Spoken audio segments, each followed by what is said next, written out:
Bienvenidos a la primera jornada de nuestra semana académica de este semestre de parte del Comité de Farmacología Clínica de la Asociación. Mm, Hoy tenemos, bueno, esta semana la tenemos dividida en 2 días.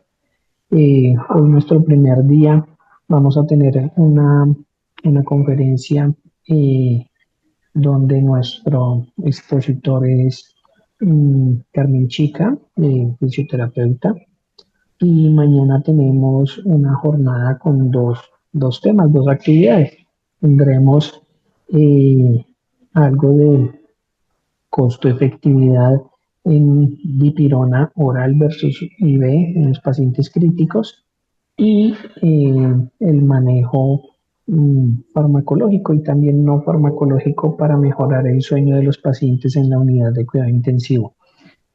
Estos tres temas, obviamente, abordados desde la parte de farmacología clínica, donde procuraremos desde la parte de eh, mejor calidad de evidencia y sabiendo también que varias de las cosas que podríamos hacer no tengan una super evidencia muy fuerte o que los ensayos no sean muy robustos, a veces desde el origen, desde la parte de farmacocinética, desde la parte del comportamiento de los medicamentos en el paciente crítico, podríamos tener algunas recomendaciones que, como lo hemos dicho en otras ocasiones, la mayoría de las veces el abordaje desde la farmacología clínica, si bien puede ser parecido a lo que están en las guías de práctica clínica, hay veces que tenemos que salirnos de la guía porque nuestro paciente no encaja en la guía. En este caso, con la charla de hoy, donde tenemos el abordaje de la hemoptisis, eh, nos encontramos, como ya pues muchos lo saben, por redes sociales, se encuentra contenido, se encuentra información. Y nos encontramos hace un par de meses con una publicación que hablaba de manejo de hemoptisis con ácido tranexámico inhalado. Si bien lo hemos aplicado en algunos pacientes, cuando buscamos una evidencia que esté respaldada en guías de práctica clínica, pues no se encuentra y hoy quisimos debatir eso. ¿Cómo sería el comportamiento basado en esta publicación que tenía pues un artículo de respaldo? ¿Qué información adicional podríamos encontrar para manejo de hemoptisis en pacientes críticos? Obviamente buscando de los diferentes tipos de hemoptisis, cuáles serían los pacientes candidatos a, a un abordaje con esta terapia, cuáles se podrían beneficiar, eh, teniendo todos los pilares desde la farmacología clínica, mm, indicación, dosis, tiempo de uso, riesgos asociados a esta terapia y, y de pronto cuáles podrían ser las interacciones que tengamos. Entonces, pues las preguntas que vayan teniendo quedan todos pues cordialmente invitados a que en el chat no las vayan diligenciando. Los dejo con Carmen Chica, nuestra expositora de hoy, quien es miembro del Comité de Farmacología Clínica, con una experiencia pues bastante extensa en el manejo de la parte respiratoria de pacientes críticos y también con un conocimiento en el manejo de medicamentos por vía inhalada. Entonces, Carmen, buenas noches, bienvenida. Muchas gracias por el apoyo esta noche y vamos adelante con tu presentación. Gracias, doctor Peter. Gracias a todos por unirse. De verdad que es bien motivador de pronto tener este tipo de momentos académicos en donde podemos, de una manera u otra, hacer reflexiones más centradas en la necesidad de la evidencia en casos que son muy debatibles. Y en efecto, pues precisamente eso es lo que vamos a analizar hoy. Vamos a analizar de qué manera pudiéramos tener estos avances del uso del ácido tranexámico nebulizado, más que todo para ver si dentro de todas estas controversias en la práctica clínica médica contemporánea pudiéramos o no tener la capacidad de usarlo y el manejo que podemos hacer. Es un tema realmente fascinante. Cuando el doctor Peter me invitó a darlo, yo quedé allí como que, pues llegó el momento de que debatamos científicamente un poquito y traspolemos todo esto hacia la parte clínica para que veamos qué hay desde la literatura emergente en este tópico tan interesante y por otro lado a ver con qué nos enfrentamos en esta falta de respaldo eh, en las guías que tenemos como oficiales y que en efecto sabemos que genera algún riesgo, más que todo el neurotóxico, que no podemos considerarlos como triviales. Y que realmente el objetivo es poder deconstruir la evidencia. Sí que ese es el punto más importante, de construir la evidencia objetivamente para poder entonces sí brindar un marco de soporte para tomar decisiones un poco más acertadas y más rigurosas. Entonces, aquí tenemos el primer desafío y el desafío precisamente de la hemoptisis masiva ya sabemos que pues realmente conlleva una alta mortalidad que va a ser por el riesgo de asfixia principalmente. Sí, ya sabemos que aquí nuestro reto principal es que esta sangre llega o hace ocupación del espacio muerto anatómico, eh, llena rápidamente lo que corresponde a volúmenes pequeños a nivel pulmonar y que históricamente vamos a depender de la broncoscopia o de la embolización en algunos casos, pero que estas van a requerir algún tiempo y que este tiempo es oro. No obstante, el segundo reto al que nos vamos a enfrentar es que no todos los recursos están a la cabecera de la cama del paciente. Y aquí es donde realmente surge esta necesidad de considerar terapias sí, consideraciones homostáticas como puente para decisiones más avanzadas y que definitivamente el objetivo es tratar de estabilizar al paciente con una medida en lo posible, lo menos invasiva que se pueda, para que de alguna u otra manera podamos rescatar y estabilizar al paciente. Dentro de la fisiología y el mecanismo de acción del ácido tranexámico, pues tenemos que a nivel molecular tiene un mecanismo muy fascinante. El ácido tranexámico yo particularmente considero que es como elegante y directo, porque en efecto, como análogo sintético de la lisina, él va a bloquear competitivamente los sitios de unión en el plasminógeno, como lo vemos en la figura, y al evitar que el plasminógeno eh, se una a la fibrina y se convierta en plasmina, el ácido tranexámico lo que va a hacer es que no se creen coágulos nuevos per se, sino que protege y estabiliza el tapón homostático eh, fisiológico que ya sabemos el cuerpo ha intentado formar en el sitio de la hemorragia pulmonar. Entonces, a grandes rasgos, esto es lo que se intenta lograr: mecanismo antifibrinolítico, un bloqueo competitivo y una prevención de la lisis. Y en ese orden, pues tratar de inhibir esa conversión de aplasmina estabilizando el tapón homostático. Entonces, aquí ya entrando como que en lo que realmente nos trae aquí a reunirnos, y es poder tener esta racionalidad de la vida aleatoria y hacer un análisis entre lo local y lo sistémico, porque sabemos muy bien que el racional fisiopatológico para la nebulización está más guiado hacia la farmacocinética espacial, sí, digámoslo así, o sea, lo que realmente genera de importante esta molécula a nivel pulmonar. Cuando se administra ácido tranexámico a nivel intravenoso, nosotros vamos a exponer a todo el sistema vascular a la acción, al mecanismo de acción, y en este caso sería como la inhibición fibrinolítica que genera el ácido tranexámico.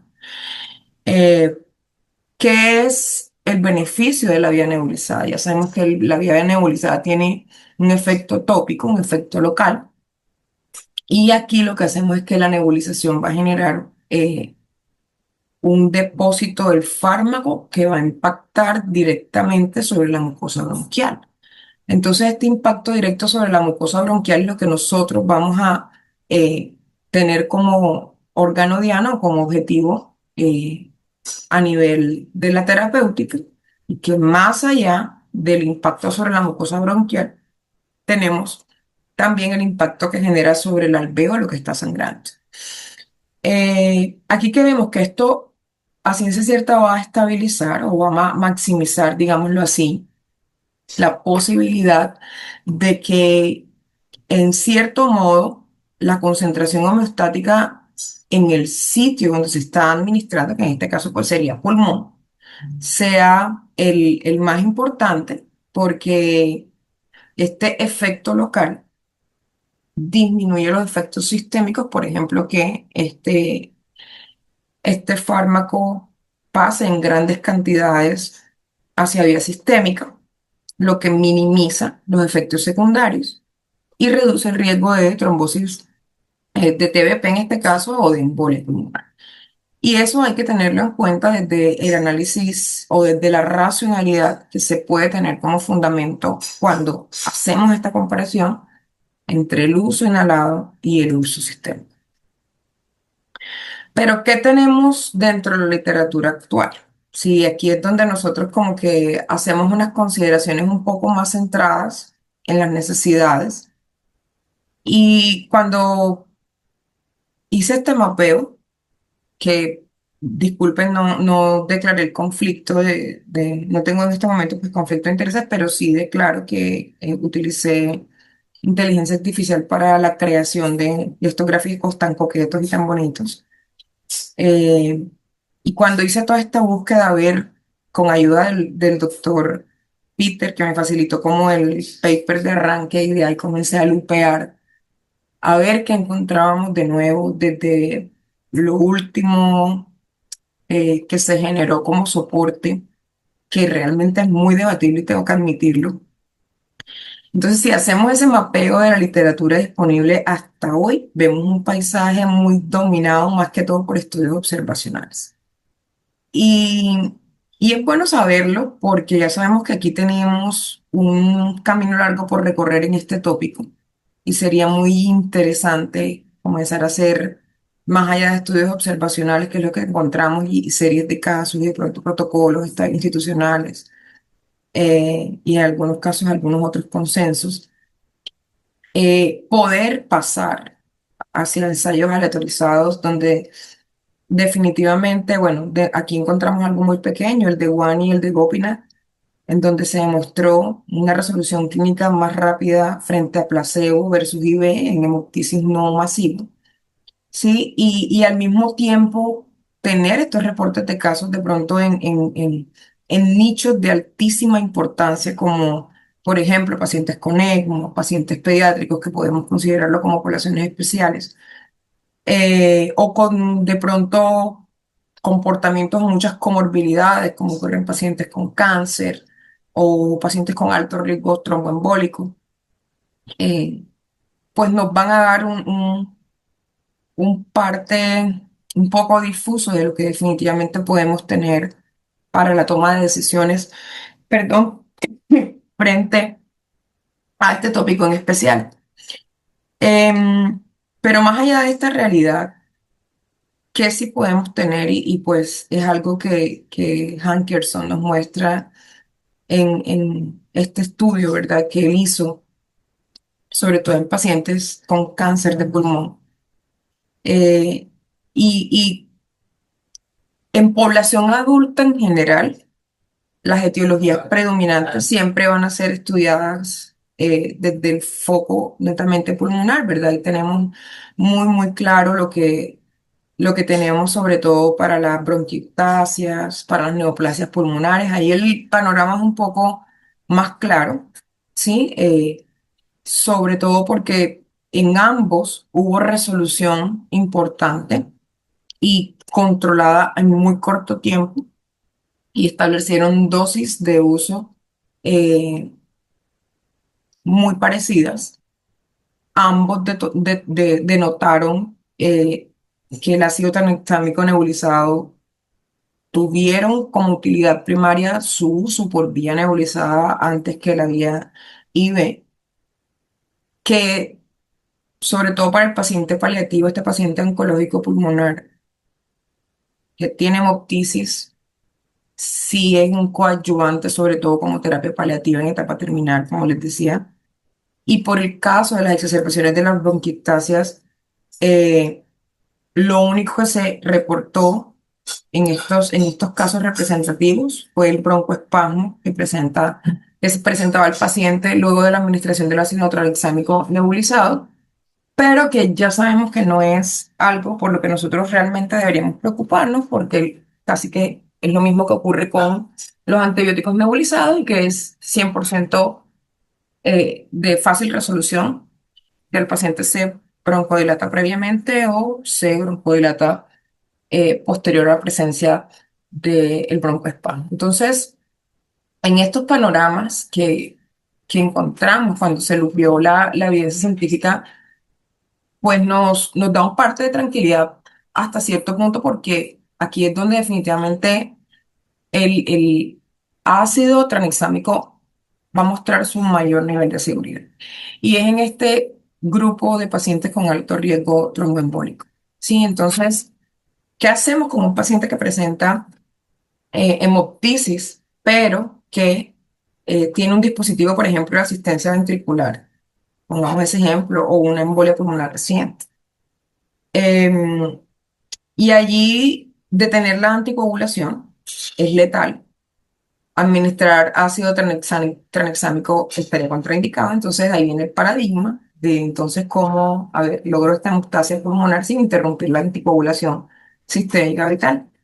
La literatura reporta casos y ahí pues les voy dejando las referencias que pues construimos a partir de este cuestionamiento que el doctor Plitter hizo muy retador, y que definitivamente fueron casos clínicos exitosos, donde el ácido tranexámico proporcionó hemostasia puramente local y permitía mantener o reiniciar rápidamente eh, los anticoagulantes críticos sin, sobre todo, que es lo importante, sin desencadenar eventos adversos secundarios a la administración.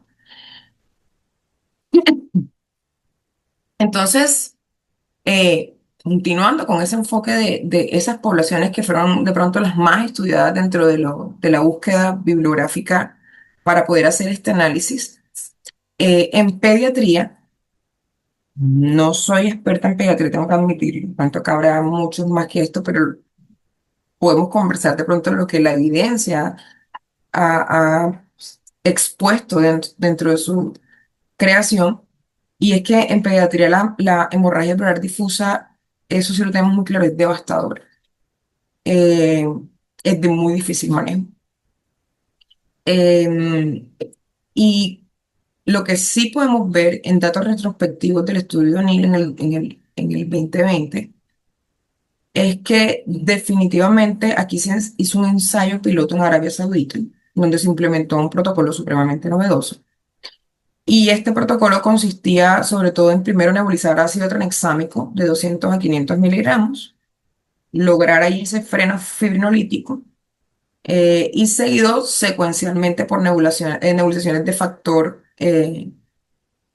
recombinante 7A para que se pudiera como impulsar la generación local de trombina in situ y eh, este rescate lo que definitivamente generó fue lograr hemostasia, y lo sorprendentemente es que se redujo el sangrado alveolar en estos chiquitos, y de allí se comenzaron estudios o análisis más enfocados a tratar de estandarizar una dosis para esta población especial, como es el uso en pediátricos, y tratar de lograr allí como un consenso en donde se estableció este dato muy específico de dosis estándar de 250 miligramos para pacientes menores de 25 kilogramos, repetidas cada 8 horas estas nebulizaciones, y denotó pues que había aquí mucha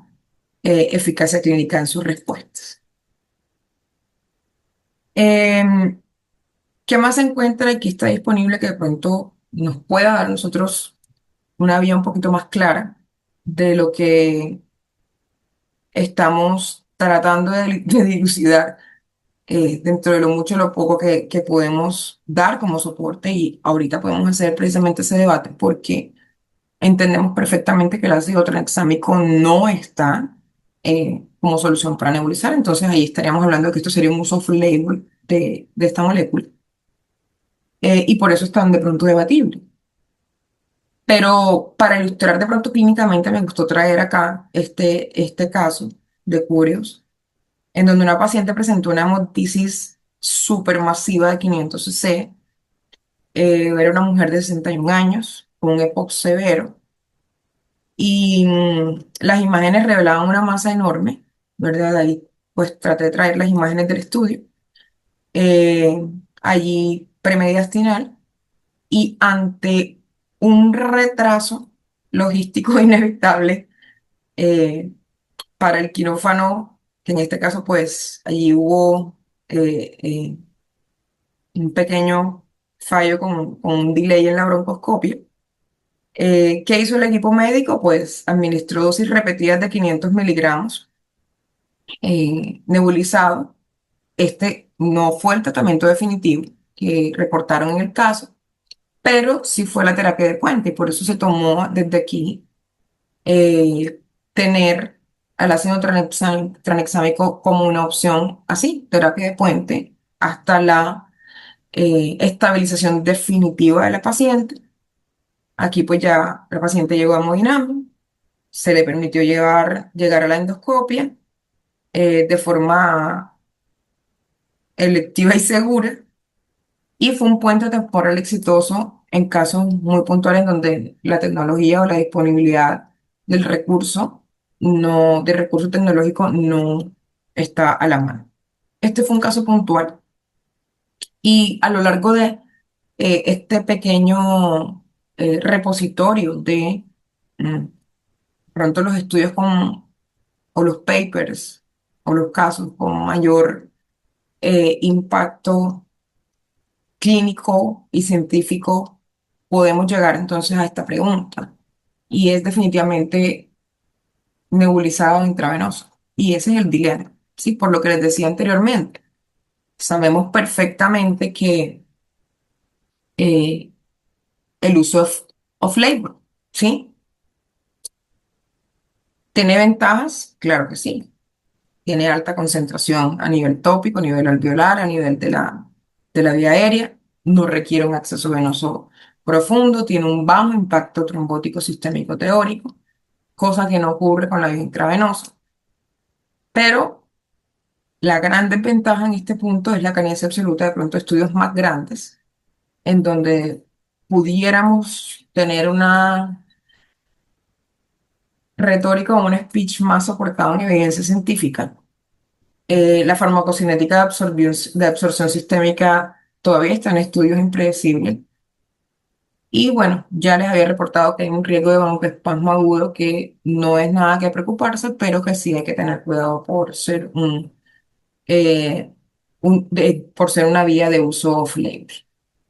Por el lado de vía intravenosa, ya sabemos que es un estándar de oro, está regulado a nivel mundial, está disponible y diseñado regulatoriamente para su uso por vía venosa. Tiene protocolos estandarizados, estudios, ensayos, todo lo que ustedes quieran, entonces esto no es debatible. Pero la gran desventaja frente a los escenarios de estas poblaciones especiales que les acabo de demostrar es precisamente ese impacto fibrinolítico del cuerpo completo, es el efecto sistémico.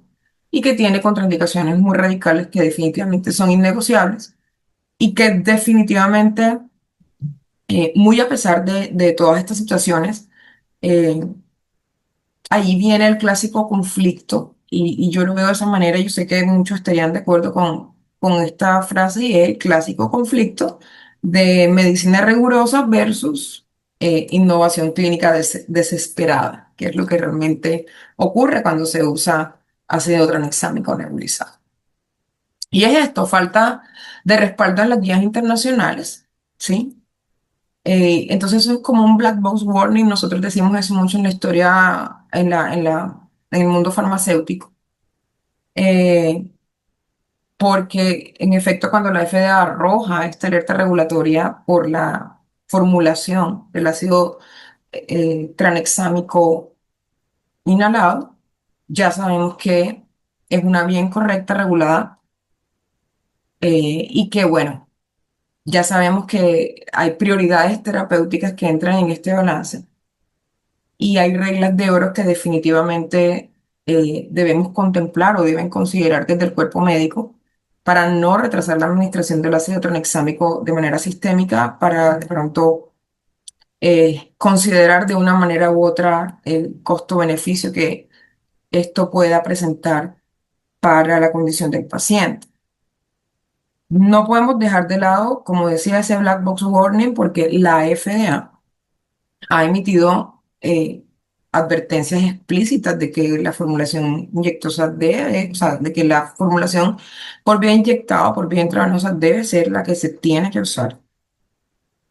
Debe ser exclusivamente por vía endovenosa, pero ya sabemos que el dilema viene ahí entre la toma de decisiones, eh, entre la vía inhalada o tópica o la vía endovenosa. Y es precisamente porque aquí hay riesgos críticos, ¿sí? Riesgos asociados a neurotoxicidad, de convulsiones. Tenemos muchísimos soportes basados en la evidencia que hablan de este mecanismo patológico oculto del ácido tranexámico que puede cruzar la barrera hematoencefálica. Todas las toxicidades que están documentadas, me gustó traer pues esta del CHES en el 2024, confirman eventos de alteraciones severas del estado mental, pacientes que presentan mioclonías, convulsiones, eh, en intervenciones de rescate severa, pues estos manejos de neurotoxicidad refractaria post-nebulización masiva requirieron sedación profunda. Y existen otros valores que consideramos como variables agravantes y es de pronto en el error del cálculo con estas dosis ultra altas que se usan como rescate, precisamente porque en pacientes con agravamiento renal severamente deprimido podemos tener muchísimos condicionamientos que empeoren la condición clínica del paciente. En ese orden de ideas, mm, ¿qué podemos encontrar en guías muy importantes como la de la SLDH, HD, perdón, en donde definitivamente lo único que reportaron de este caso fue un broncoespasmo reactivo y mucha tos, ¿sí? Entonces, em, lo que sí podemos dar como un análisis más fisiológico es que aquí hay una disparidad físico-química en que el pH fisiológico y la osmolaridad de la solución inyectable no está optimizada bioquímicamente para que sea administrada por vía inhalada. Y es precisamente porque este epitelio cilíndrico estratificado ciliado que tenemos en la vía aérea no va a ser o no va a estar preparado para este impacto o químico o físico que genera la molécula sobre el epitelio. Por otra parte, la evaluación de riesgo predosis, porque hay que tomar allí una decisión muy clínica, muy neumológica, diríamoslo así, para ver de pronto en qué pacientes sí, en qué pacientes no, cuando tienen patologías o comorbilidades pulmonares de base, y que en efecto, si es sí o sí necesario utilizar esta medida, ya sea de puente de rescate o terapéutica, a estos pacientes hay que hacerles broncodilatadores con SABA, en este caso es el butamol, lo posible 15 minutos antes de hacer la administración del tranexámico y tratar de considerarlas eh, de manera terapéutica si posterior a la administración del tranexámico el paciente sigue teniendo broncoespasmos y pues ya hay tomar decisiones con afrontamientos clínicos más importantes si es necesario. Entonces, esta misma guía que pues es de este año, nos da una pequeña luz de poder tener allí más claro qué criterios de elegibilidad y barreras absolutas debemos tener en estos casos de administración. Pero ¿qué es lo realmente importante en este punto? Y es que definitivamente, si nosotros tenemos la decisión en las manos de poder, digámoslo así, generar este puente hemostásico temporal hasta que la corrección definitiva llegue, pues sencillamente eh, tratar de tomarla lo más sensatamente posible, teniendo en cuenta las contraindicaciones clínicas absolutas de los pacientes. Entonces, esto es más una toma de decisión centrada en la necesidad y en la seguridad del paciente que en cualquier otra cosa. Bien, entonces, de la parte mm, técnica, podemos decir así, preparación y equipamiento de la administración, pues no es necesario realizarlo desde un dispositivo JET. Ya sabemos que el nebulizador JET o este de básico de propulsión es uno de los nebulizadores que ya no deberíamos estar más usando. Pues ya la tecnología, la evidencia nos ha demostrado que en lo posible tendría que ser un nebulizador de malla vibratoria, llámese como se llama, eh, y tratar en lo posible de hacer administración por vía oral, por pieza oral. Ya sabemos también que la administración por pieza oral tiene mayor impacto que por pieza nasal.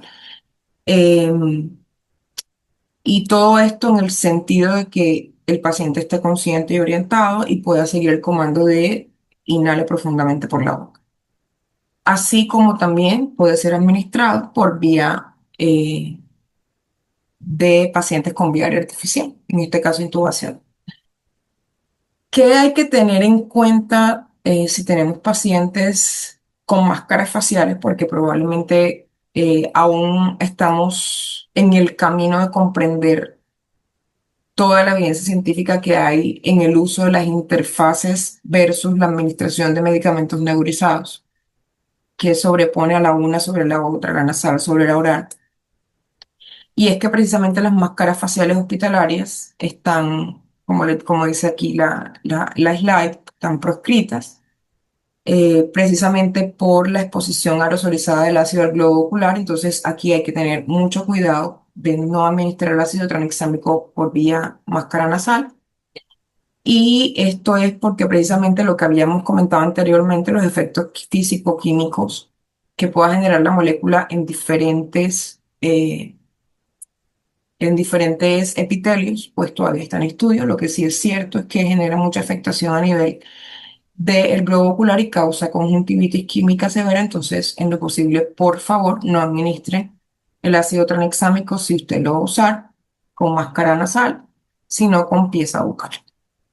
De resto, todos los demás parámetros son exactamente iguales, entre 7 a 8 litros minutos de flujo de oxígeno, eh, y sobre todo que hay una instrucción supremamente importante y es evitar el uso de administración de ácido tranexámico durante la cánula nasal de alto flujo. Sabemos que sí podemos hacer nebulizaciones con cánula nasal de alto flujo porque ya tenemos dispositivos que hacen match con estos soportes. Eh, Tratar en lo posible no hacerlo, todo lo que sea abierto, precisamente por la exposición y la dispersión de bioaerosoles que no son controlados hacia el globo ocular. Entonces, Tenemos acá de esta misma guía protocolo estricto para la administración de la primera dosis. Entonces ya sabemos que hacemos una evaluación basal predosis, una fase de dispersión activa, que es aquí donde se activa toda la parte del montaje del equipo. El paciente, recordemos que si está consciente y orientado y está teniendo hemoptisis en este momento, debe sostener una respiración, debe ser capaz de sostener una respiración con un volumen corriente tolerable y tratar de seguir el comando de respiraciones profundas por la boca. Criterios de interrupción inmediata: si vemos que el paciente se inestabiliza, si el paciente se pone taquipnéico, taquicárdico o tiene signos de broncoespasmo que continúan o que muchas veces, como en los casos que están reportados, no dieron tiempo de broncodilatar previamente y se presentó broncoespasmo durante la nebulización del tranexámico o posterior. Entonces aquí hay que suspender la terapia, broncodilatar y continuar con el tratamiento. Esto es precisamente para hemoptisis que son no masivas, sino de manejo contundente terapéutico o como terapia de puente. Recuerden eso. En donde el paciente todavía tolera, está consciente, está orientado y puede hacer la técnica, entre comillas, correcta para la administración del medicamento. De allí hacemos una reevaluación y un cuidado post exposición al ácido tranexámico,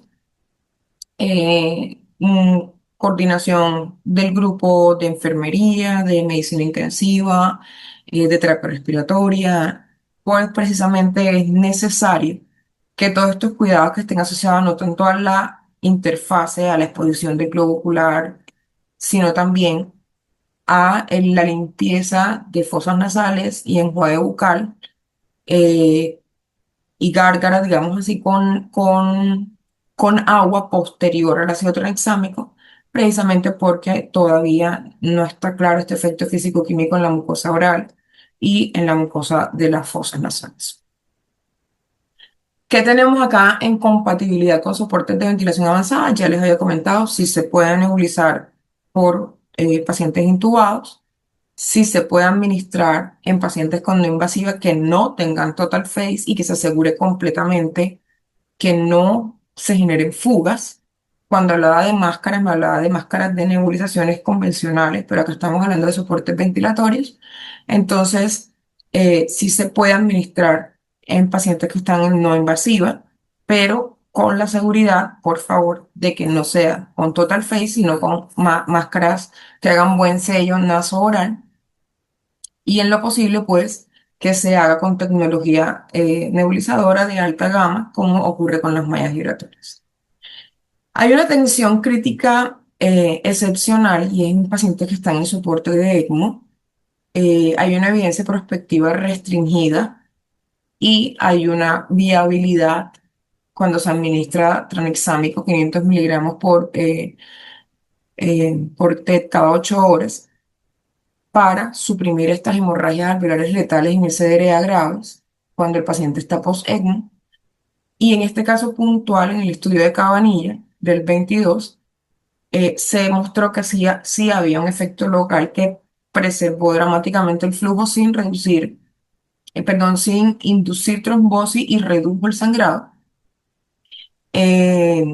sobre todo en estos pacientes que están en oxigenadores de membrana, eh, como es el caso de estos pacientes con ECMO. Entonces, este caso puntual de esta tensión crítica excepcional, hay que tenerla en cuenta porque precisamente el asunto está en la absorción sistémica impredecible que tenemos, porque hay variables biológicas que son muy confusas, eh, y está también la parte de la paradoja de las dosis. Entonces, esto es casi que eh,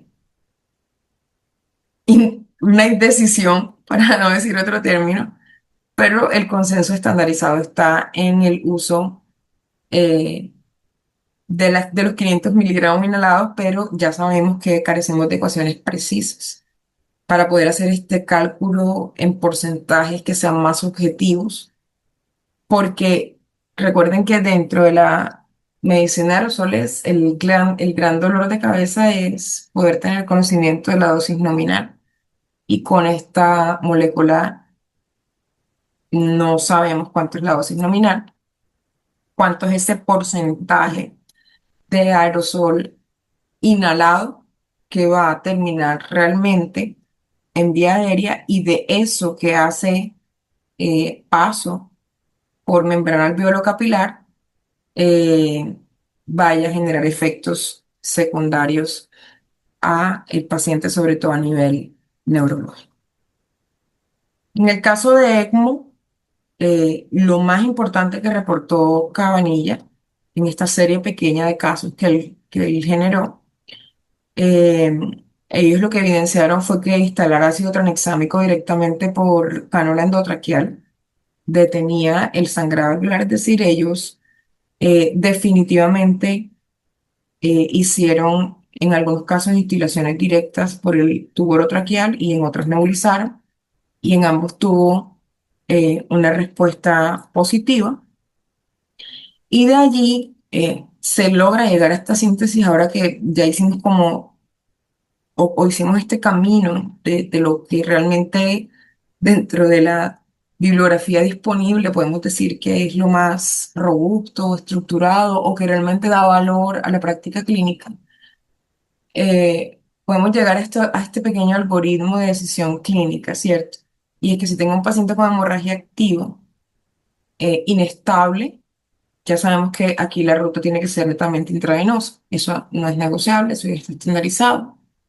Si es una hemorragia pulmonar aislada, que falla el manejo conservador, entonces allí podemos considerar o hacer cuestionamiento de si definitivamente posee una contraindicación absoluta para una IV sistémica. Si la tiene, sí, entonces consideremos entonces la ruta nebulizada en el caso de que sea terapéutica o si definitivamente vamos a hacer terapia de puente, porque definitivamente no tenemos disponibilidad de broncoscopio o endoscopio o lo que sea que necesitemos. Allí podemos hacer la consideración de la ruta nebulizada, ¿verdad? Como terapia de puente. Y si es un sangrado leve, que ya es de pacientes crónicos, bueno, ya ahí la toma de decisión ya más centrada sobre la parte médica, si se hace ruta oral o si definitivamente se hace condicionamiento terapéutico por vía inhalada. Entonces, con este pequeño algoritmo que allí construí, creo que nos puede dar como una luz un poquito más clara en el camino, que yo creo que no es nada distante de lo que hacemos en las unidades de cuidados intensivos, incluso en hospitalizaciones y en urgencias, que nos puedan dar de pronto una visión un poco más estructurada de lo que pudiera ser o no la toma de decisiones basadas en la bibliografía disponible y en la experiencia clínica de grandes referentes que nos puedan facilitar de pronto un punto de vista más centrado en la necesidad y seguridad del paciente frente a otras posiciones que, pues bueno, también son válidas. Entonces, no sé si de pronto hayan comentarios, hayan preguntas, que de seguro yo sé que sí hay.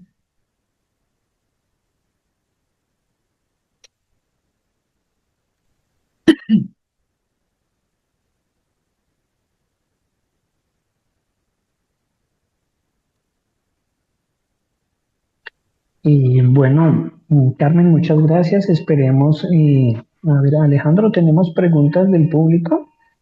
Aquí, entonces, como decía Carmen, no tenemos un protocolo como tal de administración. Nosotros aquí en nuestra institución a un par de pacientes les hemos indicado esta vía de administración del ácido tranexámico, pero digamos que hay que tener en cuenta pues cosas muy importantes en el momento de elegir el paciente para este tipo de terapia. Lo primero es saber si el paciente está con una hemoptisis masiva o no. 500 mililitros en 24 horas para hemoptisis masiva. Y en el caso que nos mostraba Carmen ahí en la publicación, este paciente tenía una hemoptisis masiva, más de 500 mililitros en 24 horas, que basado en lo que encuentra uno en la literatura, diría como que no es el paciente ideal para esta terapia. ¿Sí? Y cuando encontrábamos, cuando hicimos la búsqueda, hablaba de pacientes con un sangrado menos de 250 mililitros, los que podrían beneficiarse de esta terapia, los pacientes con hemoptisis masiva irían pues a las otras estrategias que conocemos. Y consideraciones del paciente, consideraciones del medicamento y consideraciones de la vía de la administración. Todos pues conocemos que la parte del manejo de la hemoptisis tiene que ir tanto en la parte médica como en la parte de terapia, fisioterapia, la parte del manejo ventilatorio, teniendo en cuenta pues el resto de las consideraciones hemodinámicas. Aquí ya hablando pues muy puntual de desde la parte de farmacología clínica, como lo mencionó Carmen en la charla, y pues aquí en manera de hacer una síntesis, es un medicamento que no está diseñado para que su administración sea por vía inhalada y por eso la forma en la que se hace queda como un manejo off-label. Y asimismo la evidencia que encontramos pues no es tan robusta. Entonces, consideraciones, primero, que nuestro paciente no tenga una hemoptisis masiva. Segundo, la vía de administración inhalada, preferiblemente por la vía bucal, con el dispositivo más adecuado para esta terapia.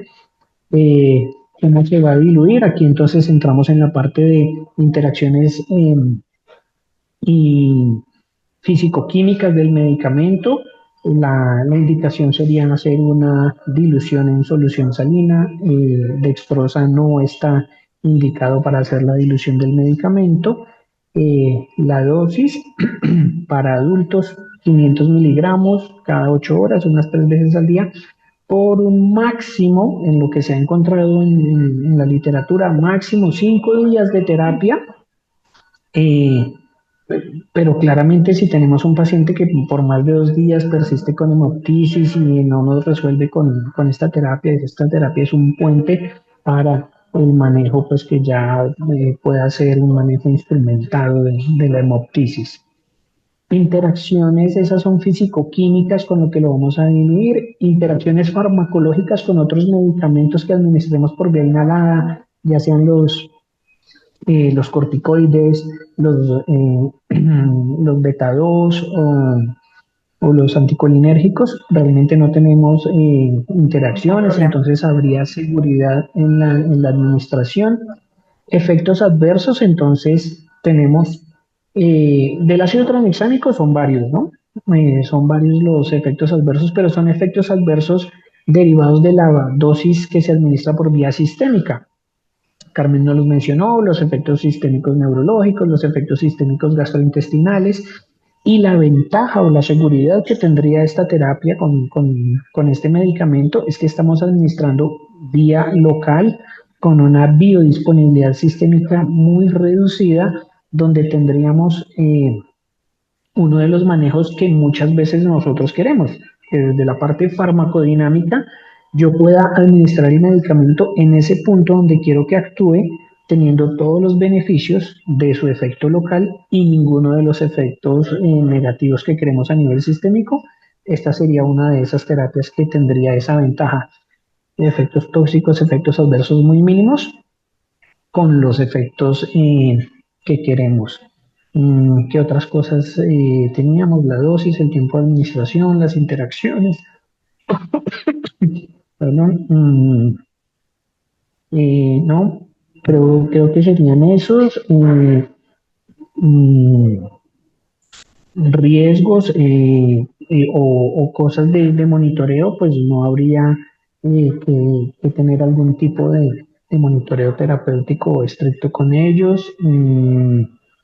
Y no, eso sería. Digamos que este tema nos pareció importante porque La hemoptisis es una de las cosas que más nos asusta en el paciente crítico, eh, porque cuando no logramos controlarla, pues el paciente se nos descompensa de la parte ventilatoria, se nos descompensa de la parte hemodinámica. Es realmente una urgencia, es algo que nos pone a correr mucho con ellos. Entonces, pues nada, Carmen, muchas gracias. Y si no tenemos preguntas, muchas gracias a las personas que nos acompañaron hoy. Los esperamos mañana. Las dos charlas que tenemos mañana también están muy interesantes. Esto impacta tanto en la parte del paciente, impacta en la parte de el manejo por enfermería, impacta en los costos de atención en el paciente. Entonces, eh, tenemos cosas que nos mejoran el TIS de enfermería, administrar un medicamento por vía oral versus IV. Todas estas cosas las vamos a ver mañana con Ronald. Entonces, están cordialmente invitados para que hablemos de dipirona oral versus dipirona IV en el manejo analgésico de pacientes quirúrgicos y también la parte del sueño en el paciente crítico. Vamos a hablar de ciclo circadiano, vamos a hablar de algo de cronofarmacología en los pacientes críticos, porque la alteración del sueño va a estar asociada con morbimortalidad en la UCI. Entonces, de nuevo, muchas gracias a los que nos acompañaron y los esperamos mañana. Hasta pronto.